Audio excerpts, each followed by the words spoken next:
Suman TV ప్రేక్షకులకి నమస్తే. ఈరోజు మనం మాట్లాడుకోబోతున్నాం హెయిర్ ట్రాన్స్ప్లాంటేషన్ గురించి. ఎస్, హెయిర్ ట్రాన్స్ప్లాంటేషన్ అనేది చేయించుకోవడానికి చాలామంది ఇష్టపడుతున్నారు. బట్ దానికి ముందు కొన్నిటికి ఆన్సర్స్ తెలుసుకోవాలనుకుంటారు కాబట్టి వాటన్నిటికీ ఆన్సర్లు ఇప్పించడానికి నేను వచ్చేసిన ఈరోజు శ్రీరూప్ కాస్మెటిక్ క్లినిక్కి. సో ఈ క్లినిక్లో మనం డాక్టర్ రాజశేఖర్ గారు ముందున్నాము. ఆయన senior most cosmetic surgeon and cosmetologist కాబట్టి ఆయనతోనే మాట్లాడి తెలుసుకుందాం. సార్ నమస్తే. నమస్తే. సో యాక్చువల్గా సార్ హెయిర్ ట్రాన్స్ప్లాంటేషన్ అనగానే ఈ మధ్య చాలా మంది చేయించుకుంటున్నారు. అసలు తెలియట్లేదు అనుకోండి, చేయించుకున్నా కూడా. మొన్నటి వరకు కొంచెం అపోహలు ఉండే, అంటే ఏమన్నా అయిపోతుందా, ఏమైపోతుందో, స్కిన్కి ఏమైపోతుందో, లేకపోతే స్కాల్ప్కి ఏమైపోతుందా అని. బట్ నిజంగా సేఫ్ అంటారా 100%? ఒకటి చేసే సెంటర్ని బట్టి ఉంటుంది, చాలా ఇంపార్టెంట్. అక్కడ ఉండే టీం బట్టి కూడా చాలా ఉంటుంది. చాలామంది రకరకాల అడ్వర్టైజ్మెంట్స్ చూసేసి పర్ గ్రాఫ్ట్ కాస్ట్ అని రకరకాలు చెప్తుంటే దానికి వెళ్ళిపోతుంటారు.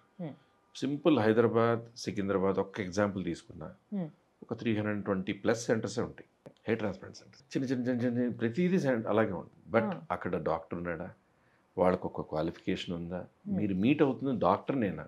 అంటే డాక్టరేట్ అనేది ఫిలాసఫీ చేసిన వాళ్ళకి, చిన్న చేసుకునే వాళ్ళు కూడా, చదువు లేని వాళ్ళు కూడా ఏదో కొనుక్కుని డాక్టరేట్ కూడా పెట్టేసుకుంటుంటారు. అలా కాదు, ప్రాపర్గా మెడికల్ ప్రొఫెషనల్గా మెడికల్గా డీల్ చేస్తుందంటే మెడికల్గా అతను డాక్టరే కాదా, ఓకే, ప్లస్ వాళ్ళకున్న క్రెడెన్షియల్స్ ఏంటి, వాళ్ళకి డిగ్రీలు ఏంటి, గూగుల్లోకి వెళ్తే ఎవరెవరు ఉన్నారు, వీళ్ళకున్న రివ్యూస్ ఏంటి, వీళ్ళకున్న ఎటువంటి వర్క్ చేస్తారు, బిఫోర్ ఆఫ్టర్ పిక్చర్స్ ఎటువంటి, వీళ్ళ డిగ్రీస్ ఏమైనా ఉన్నాయా గూగుల్లోనే, ఓకే, ఇవి చూడాలి. ఎవరి దగ్గరికి వెళ్ళినా మీ ట్రీట్మెంట్ కోసం, మీ బాడీ కోసం, మీ హెయిర్ కోసం, దేనికోసం వెళ్ళినా. సో ఏమవుతుందంటే అందులో అసలు 12th క్లాస్ కూడా పాస్ కాని వాళ్ళు, ఎంబీబీఎస్ కాదు కదా, సైన్స్ వాళ్ళు చదువుకున్న వాళ్ళు, ఎక్కడో ఒక వర్క్ చేసింది చూసి వాళ్ళు కూడా చేసేస్తున్న వాళ్ళు, అలాంటి వాళ్ళు కూడా చాలామంది ఉంటారు. So you have to see where you are going, దాన్ని బట్టి మీకు సేఫ్టీ. ఓకే, ఇప్పుడు డాక్టర్ ఉన్నాడు, మీకు ఎనస్థీషియా, లోకల్ ఎనస్థీషియా చర్మానికి ఇవ్వాలి, అక్కడ పంచుతో గ్రాఫ్ట్స్ తీయాలి. తీసేటప్పుడు అక్కడ డాక్టరు అండ్ టీము అన్నీ ఉన్నాయనుకోండి, అది వేరు. అలా కాకుండా ఏదో ఒక రూమ్లో ఏసీ పెట్టి హెయిర్ ట్రాన్స్ప్లాంట్ సెంటర్ అని పెట్టి పర్ గ్రాఫ్ట్ 20 రూపీస్ 25 రూపీస్ అని పెడతాడు. ప్రాపర్ క్వాలిఫైడ్ సెంటర్స్ ఆ కాస్ట్కి చేయలేవు. ఆపరేషన్ థియేటర్ ఖర్చులే ఉంటాయి పర్ డే, దగ్గర ఒక 30,000 40,000. ఓకే, డిస్పోజబుల్ కిట్టే ఉంటుంది ఆ మాత్రం కాస్ట్ మళ్ళీ. ఓకే, దానిని బట్టి కూడా చూసుకుని చేస్తే యువర్ సేఫ్. ఓకే, సో ఇవన్నీ కొంచెం బాగా బ్రెయిన్లో పెట్టుకోండి చేయించుకోవాలనుకునేటోళ్ళు. అండ్ హెయిర్ ట్రాన్స్ప్లాంటేషన్ ఎన్ని రకాలు ఉంటుంది సార్? ఒకటి స్ట్రిప్ లా చేస్తారు వెనక నుంచి, అది 30-40 ఏళ్ళ నా టెక్నిక్, అది దాన్ని FUT అంటారు. ఓకే, కోస్తారు స్ట్రిప్ లాగా, చిన్న స్ట్రిప్ నుంచి గ్రాఫ్ట్స్ అని చదువుతారు అంటారు. సో దాంతో రిజల్ట్ ఉండదు. ఇంకోటి FUE అని పెళ్ళనాడుతో అంత తీస్తారు. మీకు థిన్ హెయిర్ ఉంటే థిన్ హెయిరే వస్తుంది, థిక్ హెయిర్ ఉంటే థిక్ హెయిరే వస్తుంది, కర్లీ హెయిర్ ఉంటే కర్లీ హెయిరే వస్తుంది. సో మీకు ఎప్పటికీ కూడా ఊడిపోని జోన్ని పర్మనెంట్ జోన్ అంటారు, ఎప్పటికైనా ఊడిపోయే జోన్ని టెంపరీ జోన్ అంటారు. అది జెనెటికల్గా పేరెంట్స్ నుంచి, మేనమామల నుంచి, తాతల నుంచి ఒకరికి వచ్చే క్వాలిటీ. అది బ్రదర్స్ ఎదురు ఉన్నారనుకోండి, ఒకరికి ఉండొచ్చు, ఒకరికి ఉండకపోవచ్చు, అదే జీన్స్ అంటే. సో దాన్ని మేల్ ప్యాటర్న్ బాల్డ్నెస్ అంటారు. సో అలాగా వెనక నుంచి పంచెస్లా తీసేదాన్ని FUE అంటారు, ఫాలికల్ యూనిట్ ఎక్స్ట్రాక్షన్. ఒక యూనిట్ అంటే 2 హెయిర్స్ 2 రూట్స్ ఉన్నా, 3 హెయిర్స్ 3 రూట్స్ ఉన్నా, ఒక హెయిర్ ఒక రూట్ ఉన్నా, దాన్ని ఫాలికల్ అంటారు. అందులో ఎక్కువ గ్రాఫ్ట్స్ ఉన్నాయి, కావాలని సెలెక్టివ్గా తీయాలి. అలా అది పెయిన్లెస్గా తీయడం, పెయిన్లెస్గా పెట్టడం అనేది ఆ సెంటర్ స్పెషాలిటీని బట్టి ఉంటుంది. ఓకే, సో ఇప్పుడు మనం తీసి పెట్టుకోవడానికి బాగానే ఉంది సార్. బట్ కొంతమందికి ఇక్కడ తీయడానికి కూడా కొంచెం తక్కువగా ఉంటాయి హెయిర్, అంటే అంత కవర్ చేసే అంత ఎక్కువగా ఉండవు. సో అట్లా లేకపోతే సోర్సే లేకపోతే ఇప్పుడు శ్రీరూపి చాలా మంది అరబిక్ పేషెంట్స్ వస్తుంటారు. సో దుబాయ్ నుంచి, లేదంటే అబుదాబి నుంచి, ఒమాన్ నుంచి, అలా రకరకాల ప్లేసెస్ నుంచి వస్తుంటారు. సో వాళ్ళకి సాధారణంగా ఒళ్ళంతా హెయిర్ ఉంటుంది, ఇక్కడ చాలా తక్కువ ఉండి ఫుల్ బాల్డ్ ఉంటారు. అప్పుడు వాళ్ళకి ఇక్కడి నుంచి ఎంత సోర్స్ తీయాలో అంతే తీసి, వాళ్ళకి బియర్డ్ బాగుందా, మనం ఏంటంటే కరెక్ట్గా ఈ జా లైన్ లోపల, అలాగే బాడీ హెయిర్ బాగుందా అనేది చెస్ట్ హెయిర్, అలా తీసి దాంతో మనం ప్లాంట్గా పెట్టడం అనేది కూడా it's a next level of hair transplant. అంటే ఇప్పుడు వాళ్ళకి అనిపిస్తుంది అంటే ఈ హెయిర్ సేమ్ కాదు కదా, మరి బానే ఉంటుందా? మంచి క్వశ్చన్. ఇప్పుడు మీ ఈ హెయిర్ వదిలేశారు, ఎంత పొడిగానే పెరుగుతుంది. ఇది రెండు ఇంటర్ కనెక్టెడ్. ఇది వదిలేశారు, ఇది కూడా పెరుగుతుంది. బాడీ హెయిర్ అనేది ఒక లెవెల్ నుంచి పొడుగు పెరగడానికి it takes a lot of time. 1.5 yearకి ఒక గ్రోత్లోకి రావడం మొదలు పెడుతుంది. బికాస్ దాని టెక్స్చర్ బేసిక్గా ఒక లెవెల్ వచ్చిన తర్వాత అంతకు మించి పెరగదు. బట్ విత్ రిపీటెడ్ కటింగ్స్ ఒకసారి ఇంప్లాంట్ చేశాక అవి ఇవి కలిపి ఇంప్లాంట్ చేస్తాం కాబట్టి ఆ థిక్నెస్ అది కాంట్రిబ్యూట్ చేస్తూ లాంగ్ హెయిర్ మీద పెరుగుతూ స్లోగా అన్నీ కలుస్తాయి. ఓకే ఓకే ఓకే కొంచెం టైం తీసుకుంటే తప్పితే ఈ different kinds of hair but పెరగడం మాత్రం ఖాయం. ఎవరో ఎందుకు ఓపెన్గా నేనే చెప్తా. ఇప్పుడు నేను ఇక్కడ దాకా టోటల్గా బాల్డ్ అయిపోయేవాళ్ళు చెప్పాలంటే, టోటల్గా అంటే స్కిన్నీ బాల్డ్ ఉండాలి. అలాంటిది నాకు హెయిర్ ట్రాన్స్ప్లాంట్ కావాలి. బట్ జెనెటికల్గా నాకు ముత్తాత నుంచి తాతల నుంచి లేదా మా మేనమామల నుంచి వచ్చినటువంటి క్వాలిటీస్లో I got it. And doctor అయితే యాక్టర్ అయితే హార్మోన్స్ విల్ నాట్ స్టాప్. దానికోసం ఏదో టాబ్లెట్స్ వేసుకుంటే హెయిర్ ఉంటుంది, మగవాడు ఎందుకు పనికరకుండా అయిపోతాడు. సో ఫైనల్గా నేనేం చేశాను, నాకు ఇక్కడి నుంచి కొంచెం ఇక్కడి నుంచి మీకు క్లియర్ కనపడుతుంది, ఇక్కడి నుంచి ఈ టోటల్ ఏరియా నుంచి హెయిర్స్ తీసి ఆ బాల్డింగ్ లేకుండా సర్దడం జరిగింది. ఎందుకంటే ఉన్న గ్రాఫ్ట్స్ మనం పెట్టాలి. సో ఇప్పుడు మళ్ళీ ఇంకో కోరిక కలిగింది, ఇంకా గ్రాఫ్ట్స్ ఉన్నాయి, ఇంకో రౌండ్ చేద్దాం. అలా నెల నుంచి 2 నెలల నుంచి అనుకుంటున్నా, టైం సరిపోవట్లేదు. You can do it 2-3 times also. ఏం పర్లేదు, పెయిన్లెస్ ప్రాసెస్. లోకల్ అనెస్థీషియా ఇచ్చేది కూడా నొప్పి తెలియకుండా ఇచ్చి చేసి మీకు గ్రాఫ్ట్ తీస్తున్నప్పుడు పెయిన్ లేకుండా ఒక చిన్న పిన్ హోల్ లాంటి దాంట్లో ఎన్ని కావాలో అన్ని తీసుకుని నెక్స్ట్ డేకి అవి క్లోజ్ అయిపోతాయి. థర్డ్ డే నుంచి తలస్నానం చేయొచ్చు.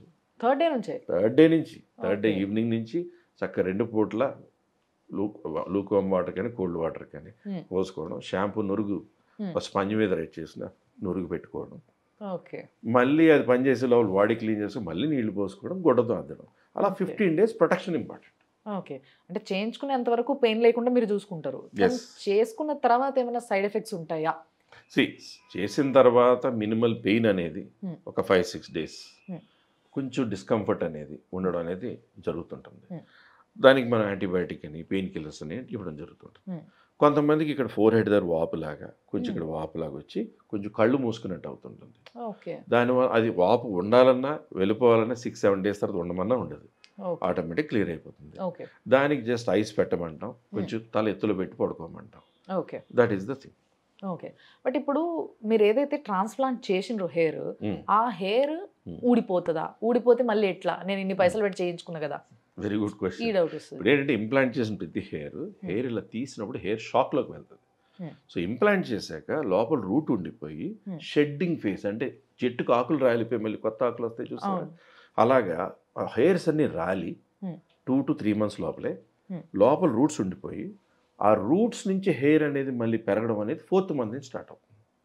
సో 4th month నుంచి స్టార్ట్ అయ్యి ఒక 26-27 లోపల 30 లోపల ఉన్నారు వాళ్ళకి 8-9 monthsకి గ్రోత్ అనేది రావడం, పూర్తిగా మళ్ళీ కటింగ్ చేయగా థిక్నెస్ పెరగడం అన్నీ జరుగుతుంటుంది. అలాగా 30sలో ఉన్నారు, 40s లోపల 30s వాళ్ళకి 12 to 14 months కూడా పట్టచ్చు. ప్లస్ వాళ్ళు రెగ్యులర్గా తీసుకునే డైట్ ఎంత హెల్దీ డైట్ తీసుకుంటున్నారు అనేది కూడా కాంట్రిబ్యూట్ చేస్తుంది. Good protein diet, good healthy diet అనేది తీసుకోవాలి.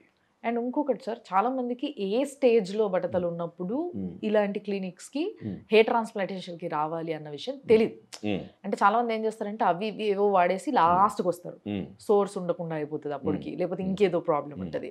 కొంతమంది ఏమో కొంచెం ముందుగానే వచ్చేస్తారు. యాక్చువల్గా ఏ టైంకి వస్తే మీరు బెటర్గా పనిచేయగలుగుతారు? ఏ టైం ఉన్నా సోర్స్ ఉండాలి అంతే. ఫస్ట్ ఆఫ్ ఆల్ వాళ్ళకి ఇంతే పోస్తే ఇంత పోయింది అనుకోండి, ఆ ఏరియాకి హెయిర్ ట్రాన్స్ప్లాంట్కి వస్తారు. కొంతమందికి ఎంత పోయిన తర్వాత హెయిర్ ట్రాన్స్ప్లాంట్కి వస్తారు, కొంతమంది పూర్తిగా పోయిన తర్వాత వస్తారు. బట్ వాళ్ళకి సోర్స్ ఉంటే అద్భుతంగా చేయొచ్చు. సోర్స్ పలచగా ఉందనుకోండి, ఆ సోర్స్ని మిగులుస్తూ దాని నుంచి తీసి పెట్టాలి. ఒక 3 హెయిర్ ట్రాన్స్ప్లాంట్ చేయించుకున్నారు, అరే ఇతనికి ఏమో తిన్నుగా ఉంది, ఇతనికి ఏమో బాగా కర్లీగా తిగ్గా వచ్చింది, ఇతనికి ఏమో ఇలా వచ్చింది అని అనుకుంటారు. ఒకటి ఏంటంటే వాళ్ళకున్న సోర్స్ తీసిన దాన్ని బట్టి, పెట్టిన విధానం బట్టి థిక్నెస్ అనేది డిసైడ్ అవ్వడం మొదలు పెడుతుంది. ఇంకొకటి వాళ్ళు ఎలా కోమ్ చేసినా కొంతమందికి ఇలా లైన్లా కనపడుతుంది. అలా కాకుండా ఇర్రెగ్యులర్గా పెట్టడం వలన న్యాచురల్ లుక్ ఉండాలి. అవును. సో శ్రీరూప్లో మెయిన్గా ఫుల్ డెన్సిటీ అండ్ ఇర్రెగ్యులర్ అంటే ప్రాపర్ డెన్సిటీతో పాటు natural looking hair line create చేయడం. ఓకే. అది హెయిర్ ట్రాన్స్ప్లాంట్ ఎవరు చెప్పకూడదు. మనం ఎలా దువ్వినా కూడా అది హెయిర్ ట్రాన్స్ప్లాంట్ ఎవరు చెప్పకూడదు. That is what is the main concern మాది. ఓకే. ఇప్పుడు శ్రీరూప్ ఈ ప్లేస్లో ఉండడానికి కారణం that is the technique. Okay. And రీసెంట్గా నేను వన్ ఆఫ్ మై ఫ్రెండ్ చేయించుకున్నప్పుడు కూడా చెప్పిన ఎక్స్పీరియన్స్ సార్ ఇది. నేను మళ్ళీ ఒకసారి క్లారిటీ కోసం అడుగుతున్నా ఇది. ఎందుకంటే చేయించుకున్నంత వరకు బాగానే ఉంది, సైడ్ ఎఫెక్ట్స్ ఇవన్నీ అంతా ఓకే, ఈ overcome it. But later on జుట్టు పెరుగుతున్నప్పుడు ఇదేదో కొచ్చగా ఇట్లా పైకి నుంచుంటున్నాయి, ఎంత దువ్వినా మళ్ళీ లేచి నుంచుంటున్నాయి అని జెల్ పెట్టడం మొదలు పెట్టాడు. సో ఇట్లాంటి ఇష్యూస్ ఉంటాయా ఎవరు చేసినా? అంటే ఇంప్లాంటేషన్ చేసే డైరెక్షన్ బట్టి వాళ్ళు కొంతమంది ఇలా నిలబెట్టినట్టు పెడతారు. ఆ డైరెక్షన్ కంఫర్టబుల్గా పెట్టేయచ్చు.